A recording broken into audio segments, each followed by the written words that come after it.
Hey guys, so welcome back to the channel. Today I'll be showing you how to create zoom in effect in Canva.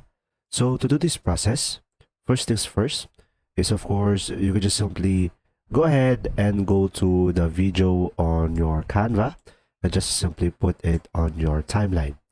Now the first key thing over here, just simply go to the location or the time that you want to have the zoom in effect with, and I can just simply click on the clip. Once it is selected, tap on your keyboard S, and now from here click on the second clip and just simply go ahead and double click on it and just simply zoom in where you want the video to be. Now once you have done that, you can just simply go in between the clips and you will have an option at transition, and you should be able to have an option to match and move, and you can adjust the duration over here based on your preferences. And after that, you should be able to have the zoom in effect. Just simply apply the match and move transition.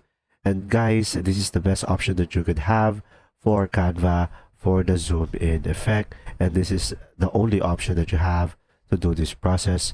And pretty much you could just simply be creative on it. And there you go.